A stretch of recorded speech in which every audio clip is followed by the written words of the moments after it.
1931년 우리 한국이 이제 이 구한 말에 일본 일제 침략에 의해서 식민지가 되었어요. 온갖 일본 제국에 의해서 억압을 받고 학대를 당할 때에 남궁옥 선생님이라는 분이 계셨습니다. 이분이 연희전문학교 졸업식에서 축사로 남긴 유명한 말이 있습니다. 이런 얘기입니다. 오늘 아침 내가 여러분을 보려고 놀미제란 높은 고개를 넘어왔습니다. 간밤에 많은 눈이 내려서 길이 모두 없어져서 앞서간 발자국만 따라가다가 길을 잘못 들었습니다. 그래서 저는 원래 길을 힘겹게 찾아내어서 눈을 옆으로 치우면서 걸어왔습니다. 그래야 내 뒤에 오는 사람도 내 발자국을 따라 바른 길을 찾아올 수 있기 때문이었습니다. 여러분, 사람이 간 발자국이라고 생각 없이 따라가서 안 됩니다. 그보다 내 발자국을 따라오는 사람들이 내 뒤에 더 많다는 것을 알아야 합니다. 교문을 나서는 여러분의 발길의 방향이 어디입니까?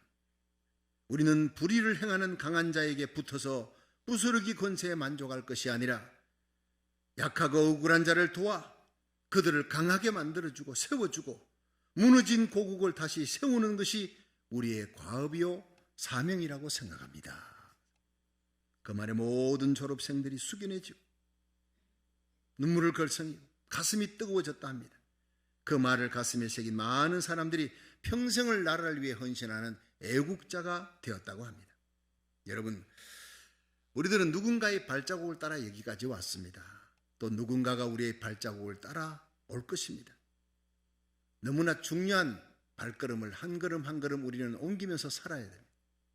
여러분, 우리가 누구 때문에 여기까지 왔습니까? 누구 발자국 따라 왔습니까? 예수님의 발자국을 따라 여기까지 온 줄로 믿습니다.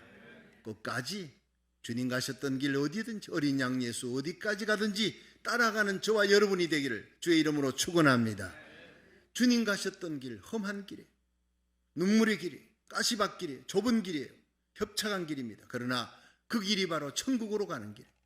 십자가 지면은 부활의 영광이 있습니다. 우리 주님 가셨던 그 십자가 길 끝까지 따라서 주님과 함께 부활의 영광에 이를 수 있기를 주의 이름으로 축원합니다. 그러므로 우리가 가는 발길이 바른 길을 가야 되는 거예요. 생명의 길을 가야 되는 거예요. 예수님 가셨던 그 길을 바울이 베드로가 가는 거예요. 그 길을 믿음의 선열들이 따라갔고 그 뒤를 우리들이 따라가는 거예요. 끝까지 가야 되는 거예요. 이 사도 바울은 3차 전도 여행 마치고 이제 예루살렘으로 돌아가는 길에 밀레도 항구에 들러서 에베소의 장로들이 보고 싶은 거예요. 그러나 그 장로들에게 가기는 너무 시간이 없고 길이 멀고 그 장로님들이 밀레도 항구까지 오라고 사람을 보내었더니 다 왔습니다. 그들에게 마지막 설교, 고별 설교를 합니다. 이제는 다시 볼 수 없을지도, 이 땅에서는 다시 볼 수 없을지도 모른다는 그 얘기를 듣고 그 설교를 듣고 에베소 장로들도 울고 바울도 우는 고별의 설교예요. 그 설교가 이 본문 사도행전 20장에 나오는 참으로 귀한 메시지입니다. 거기에 바울은 내가 에베소 교회를 어떻게 섬겼는지, 얼마나 사랑했는지, 얼마나 주님 사랑으로 내가 사랑하고 섬겼는지, 본을 보였는지 그것을 세 가지로 얘기해 주는 거예요. 나는 세 가지의 본이 되었다. 우리 함께 살펴보면서 은혜 받는 시간 되기를 주의 이름으로 축원합니다. 첫째로 바울은 시험을 참고 주를 섬기는 데 본이 되었다라고 얘기합니다. 바울이 에베소에 왔을 때 그 에베소에 12명의 냉가리 같은 신자들, 너희가 믿을 때 성령 받았느냐? 성령이 뭐냐? 그래서 회개의 세례밖에, 세례 안의 세례밖에 모르는 그들에게 성령 세례를 주는 거예요. 안수함에 성령 받고 폭발적인 부흥이 일어납니다. 그런데 이 부흥으로 말미암아 병든 자들이 낫고 두란노 서원을 중심으로 해서 막 영적인 부흥이 아시아 전역에 퍼져서 유대인과 헬라인들이 구름대같이 몰려오는 부흥이 에베소에 일어납니다. 귀신이 쫓겨갑니다.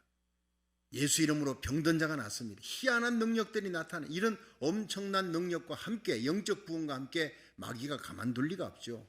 유대인들의 관계를 통해 시험이 옵니다. 핍박이 옵니다. 언장식 데메드리오 같은 사람이 사람들을 충동해서 그냥 이 바울과 그에게 추종하는 그리스도인들을 그냥 다 멸절시키려고 하는 거예요. 그런 어려운 환난과 핍박이 들어닥쳤지만 그런데 바울은 잘 참았다 했습니다. 나는 그 모든 환난과 시험을 잘 참았고 믿음의 기도로 이겨냈다.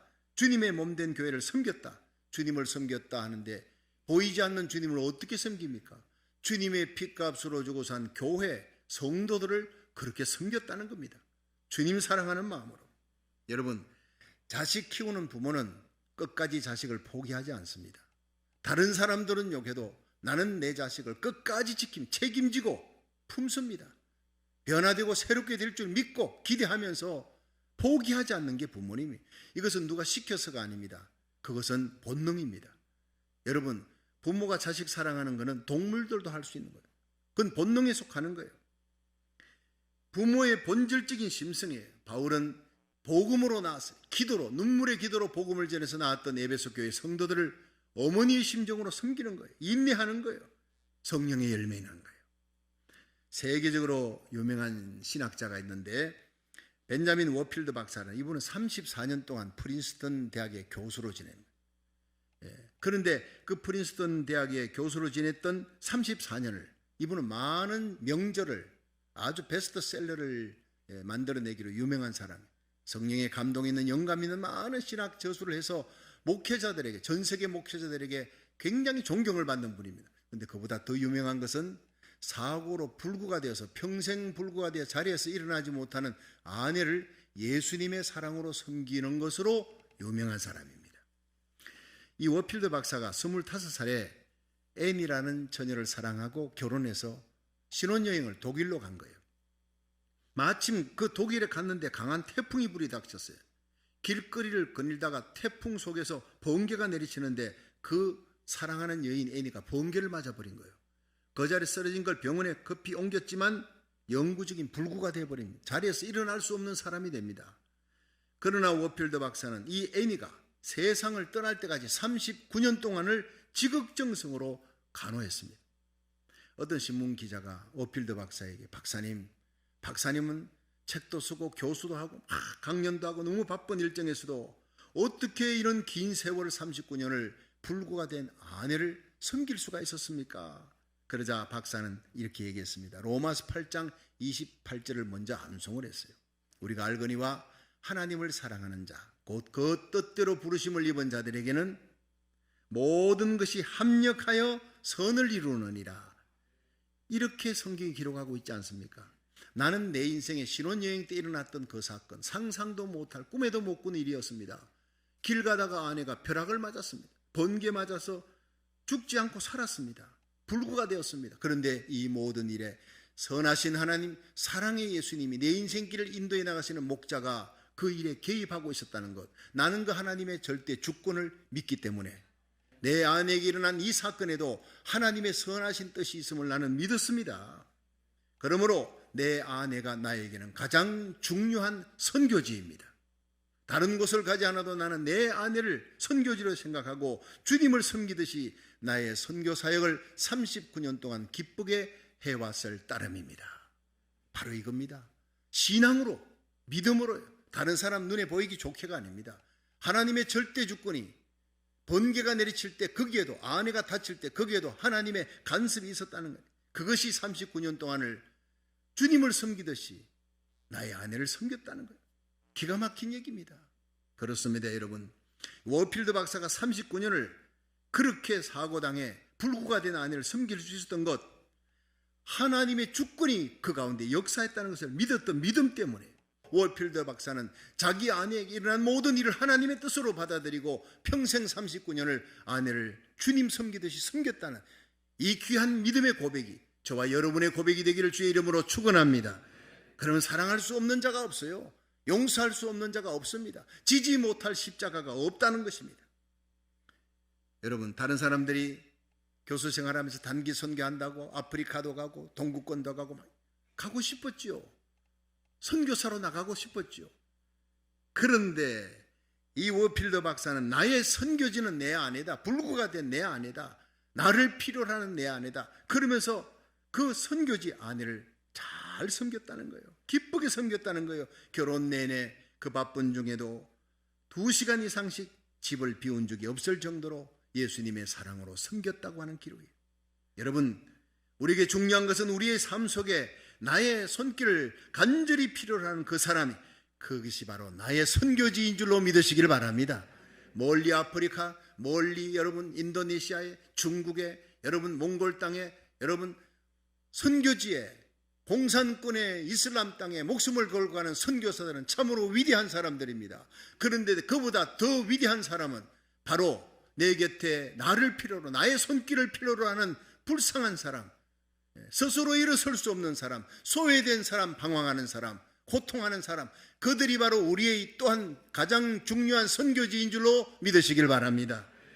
그 소외된 사람에게 바울처럼, 워필드 박사처럼 예수님의 사랑으로 섬기는 저와 여러분이 되기를 주의 이름으로 축원합니다. 두 번째, 바울은 눈물로 복음을 전했습니다. 이것이 많은 사람에게 본이 되었다는 거예요. 오늘 이 본문 31절을 보면, 그러므로 너희가 일깨어 내가 3년이나 밤낮 쉬지 않고 눈물로 각 사람을 훈계하던 것을 기억하라. 3년 동안 밤낮 하나님 말씀 전할 때마다 눈물로 각 사람을 쉬지 않고 각 사람을 훈계했던 거 기억하라는 거예요. 나의 눈물을 기억하라. 입이 아니라 진심으로, 어머니 가슴으로 말씀을 가르쳤던 것을 기억하라. 가슴에서 우러나오는 진실된 마음, 그 예수님의 십자가 사랑, 눈물로 전했던 바울이었습니다. 사도 바울의 가슴 속에는 자식을 키우는 부모의 고통이 있었습니다. 그래서 고린도후서 11장 29절에 누가 약하면 내가 약하지 않았느냐, 누가 실족하게 되면 내가 애타하지 않았더냐, 이렇게 고백합니다. 바울은 성도들이 병들었을 때 그 병든 영혼을 안고 눈물로 하나님 앞에 기도했어요. 성도들이 불순종한 방황하면 그 영혼을 놓고 하나님 앞에 밤새워 기도했어요. 사무엘이 내가 나라와 민족을 위해 기도하기를 쉬는 죄를 결코 범하지 아니하리라, 이런 눈물의 기도의 사람 사무엘이 있는 동안 하나님은 블레셋이 이스라엘 침묵하지 못하도록 지켜주었어요. 저와 여러분에게 지금 필요한 것은 눈물의 기도인 줄로 믿으시길 바랍니다. 고국을 위한 눈물의 기도, 미국을 위한, 마지막 세계 선교를 위한 눈물의 기도가 필요합니다. 오늘날 우리 주변에 방황하는 영혼, 외로운 영혼, 고통하는 영혼들이 너무 많습니다. 그 영혼들을 생각하면 자다가도 벌떡 일어나 그 영혼들의 이름을 부둥켜 안고 영혼의 의사 되신 예수님께 나가 살려달라고, 내 고국 대한민국을 살려달라고, 내게 속한 자들을 살려달라고 눈물로 기도하는 저와 여러분이 되기를 주의 이름으로 축원합니다. 제가 오래전에 서울 본동 제일교회에서 전도사로, 교육 전도사로 있었을 때 윤주일학교를 맡았는데 어느 주일날 오후에 윤주일학교 교사들이 모이는 교사회를 하는데 선생님 한 분이 손을 들고 자기 반의 남자아이가 너무 힘들게 한대. 예배도 힘들게 하고 분반 공부를 못할 정도로 애들을 괴롭히고, 그러니까 이 애를 좀 다른 남자 선생님이 맡아주세요. 난 도저히 못 맡겠습니다. 데려가 주세요. 김경아 집사님이라는 분이.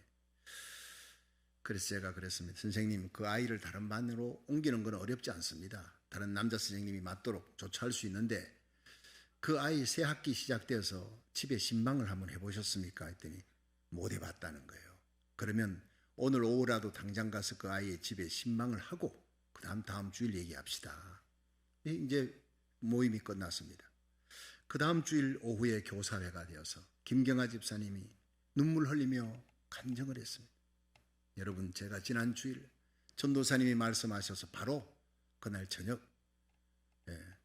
해질점에 아이의 집을 찾아갔더니 물음으로 찾아가니까 그 아이가 남동생과 함께 집 밖에 대문 밖에서 쭈그리고 앉아있더래요.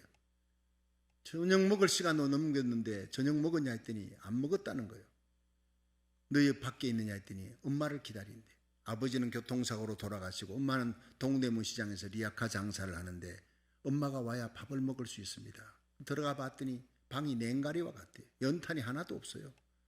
반찬도 없고 살독에 쌀도 없어요. 그래서 커피 밖에 가서 슈퍼마켓에서 쌀도 사고 반찬도 사고 연탄도 몇 장 사고 그렇게 해서 밥을 지었어요. 아이들과 함께 밥상에 둘러앉아서 손을 잡고 우리 기도하자. 목이 메어 기도가 나오지 않더라는 거예요. 하염없이 눈물만 흘러내렸다 했어요. 이런 어려움도 모르고 아이를 미워하기만 했던 나 자신은 선생님 자격도 없어요. 그냥 눈물만 흘리고 아이들 부둥켜 안고 함께 울었다고 했습니다. 그 주주에 2번 더 갔어요. 저녁에 가서 밥도 해주고 함께 기도도 해주고. 근데 주일날이 됐는데 여러분, 제일 먼저 그 아이가 왔어요. 애먹이던 그 아이가 예배 시간, 분방 공부 시간에 그렇게 말씀 잘 듣고 무릎 꿇고 제일 먼저 기도하고 선생님 분방 공부 시간에 말씀 전하면 그 말씀을 놓치셔라 눈을 반짝이면서 말씀을 듣고 있는데 완전히 달라졌다는 거예요. 치유가 되신 겁니다. 애정 결핍증이었어요. 아버지에게 사랑도 못 받고 엄마에게 사랑도 못 받고 동네에서도 외톨이 되고 교회 갔는데 선생님은 자기를 알아주지도 않고 어쨌든 관심은 얻어야 되겠고 장난치고 애들 괴롭히면 선생님이 막 꾸지람하니 그것도 좋다는 거예요. 난 선생님 관심만 받으면 되는 거니까. 애정 결핍증에 걸려있는 이 아이가 아무리 꾸지람 한들 고쳐질 리가 없죠. 여러분 집에 가서 함께 울어주었어요. 밥상 앞에서 부둥켜 안고 눈물 흘려주었어요. 치유가 되어버린 겁니다. 선생님이 나를 사랑하는구나. 그 선생님의 모습에서 예수님의 모습을 발견했고 그 선생님의 길을 따라가기로 작정하고 선생님의 말씀을 한마디 한마디 놓치지 않았어요. 그 아이가 치유됐던 일을 얘기하면서 나는 그 아이를 절대로 다른 반으로 보내지 않을 겁니다. 내가 잘못했습니다. 눈물 흘리는 그 선생님 때문에 많은 교사들이 다 눈물 흘리고 그날 이후로부터 본동제일교회 유년주일학교에 폭발적인 부흥이 일어나기 시작했습니다. 선생님들이 신방하는 거예요. 교회에서 가르치는 것은 부분적이다. 신방을 해야 된다.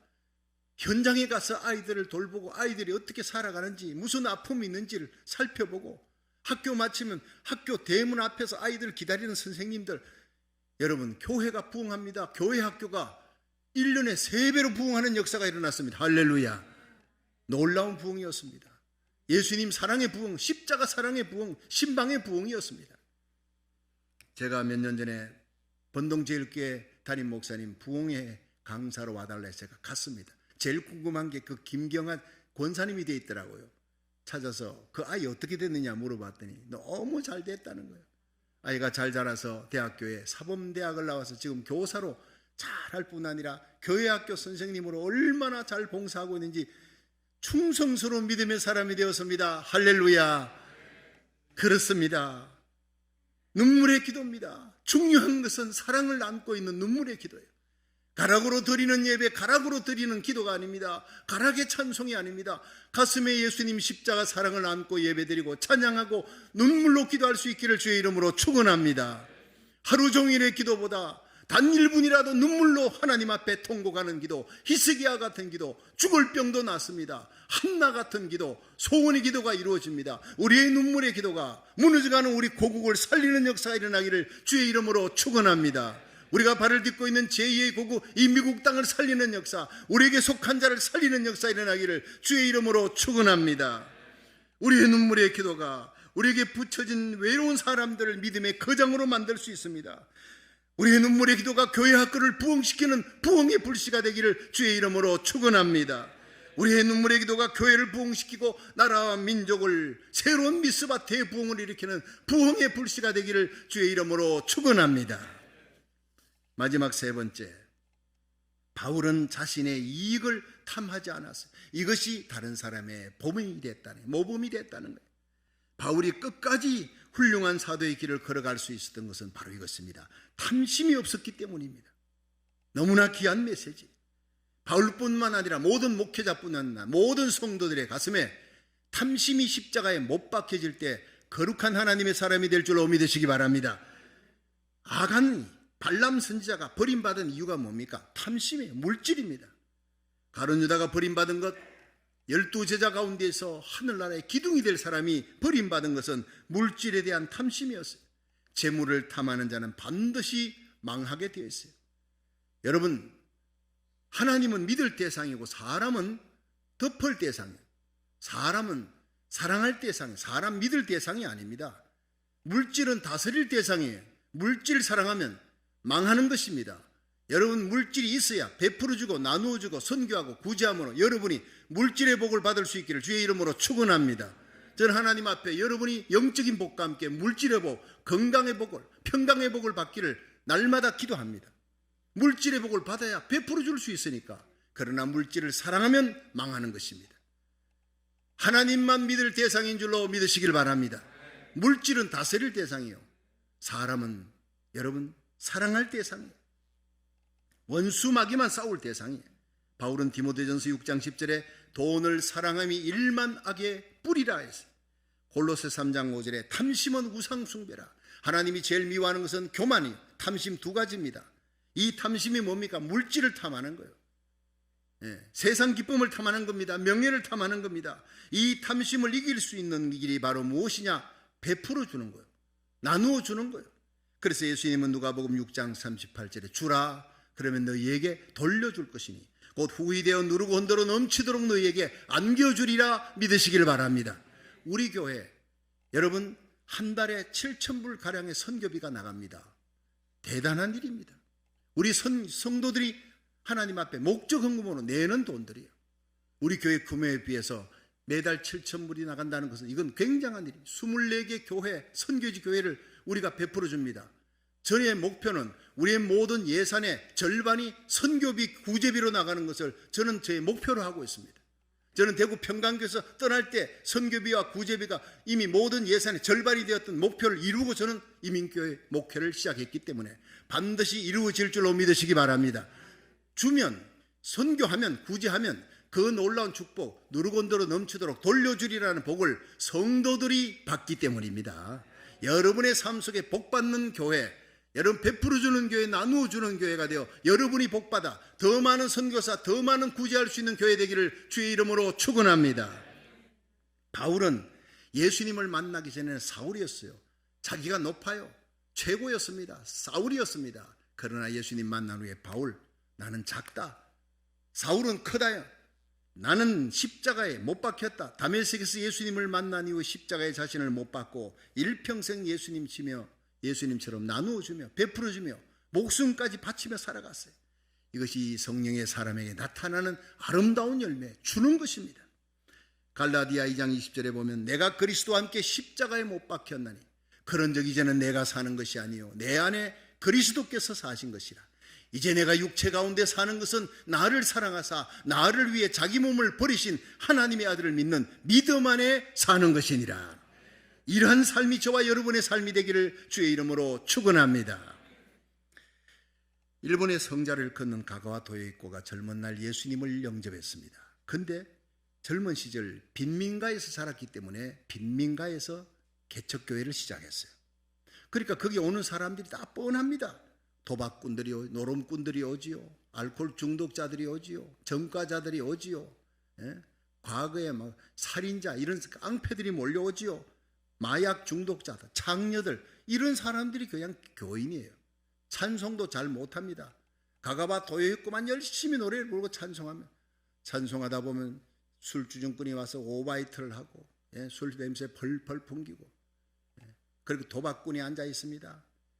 빚진 사람이 있으면 채무자가 와가지고 아니 예배 시간에 와서 예배 마치면 도망간다고 예배 시간에 와서 멱살 잡고 돈 내놔라 흔들어대니까 잠깐 기다리라 얼마냐. 그 가가와 도요이코가 방에 가가지고 있는 돈 없는 돈 다 끌어가지고 돈을 또 그 자리에서 갚아줘요. 그래야지 여러분 빚쟁이가 갑니다. 또 남자들이 들어와 창녀를 또 끌고 갑니다. 이게 무슨 예배가 이런 예배가 있어요. 그러니 친구들이 와가지고 이 꼴을 보고 있다가 야, 너 이거 틀렸다. 이 교회 이 삭시 노랗다. 너 여기서 어떻게 목회하려고 그러냐. 포기해라. 허송세월 하는 것 같으니까 포기하라고 권유했습니다. 그때 가가와 도요이코가 이런 얘기를 했습니다. 나는 예수님이 나에게 하신 것처럼 하고 싶다. 죄인인 나에게 베푸신 예수님의 사랑을 나는 하다가 그렇게 사랑을 베풀다가 나는 주님 앞에 가고 싶다. 우리가 어린아이 키울 때 아이가 넘어지면 포기하느냐? 그렇지 않지 않느냐? 넘어지면 다시 일으켜주고 또 넘어지면 일으켜주고 또 넘어지면 끊없이 일으켜주는 것은 설 때까지 스스로 일어나 걸을 때까지 일으켜주는 것이. 의사가 환자가 약을 먹다가 약을 안 먹는다고 포기하느냐? 주사 놨다가 안 낫는다고 포기하느냐? 그렇지 않지 않느냐? 안 나으면 약을 주고 주사를 주고 말 안 들으면 꾸지람을 해서라도 계속 그 환자가 나을 때까지 계속하는 것이다. 나는 여기에 있는 성도들이 온전히 설 때까지 끊임없이 예수님의 사랑을 베풀 것이다. 눈물로 고백하는 그 가와 도요이코의 고백에 친구들은 물러갔다 했습니다. 감동을 받았다요. 이렇게 해서 성자 가가와 도요이코가 탄생합니다. 이 가가와 도요이코에 대한 이야기를 일본 천황이 들었어요. 그 빈민가에 이렇게 사랑을 베푸는 사람이 있다, 불러라 해서 그가 천황폐하 앞에 섰습니다. 이런저런 얘기를 나누다가 가가와 도요이코, 당신이 믿는 예수님은 누구를 닮았는가? 그래서 정말 황당한 질문이에요. 예수님을 누구와 이렇게 비교하겠습니까? 누구를 닮았느냐 하니까 가가와 도요이코가 잠시 고개를 숙이고 눈을 감고 주님 용서하십시오. 그런 후에 고개를 들고 폐하, 예수님은 저를 닮았습니다. 그러자 이 천황폐하가 껄껄 웃으며 예수님은 참으로 훌륭한 분이, 당신을 닮았다니, 가가와 도요이코를 닮았다니 정말 훌륭한 분이구려. 이런 유명한 일화가 생길 정도예요. 여러분, 예수님 마태복음 5장 16절에 이같이 너희 빛을 사람 앞에 비치게 하여 저희로 너희 착한 행실을 보고 하늘 아버지께 영광을 돌리게 하라 그랬어요. 우리가 탐심을 버리고 나누어주고 베풀기를 시작할 때 우리의 삶 속에 하나님의 영광이 드러나게 될 줄로 믿으시기 바랍니다. 세상 사람들이 감동하는 역사, 입이 아닙니다. 우리의 손끝 발끝에서 베풀기 시작할 때예요. 여러분, 하나님은 우리를 이어둔 세상에 빛으로 살아가도록 성령을 보내셨습니다. 이 예배 가운데 성령 충만 받으시기를, 날마다 새벽 기도 가운데 성령 충만 받으시기를 축원합니다.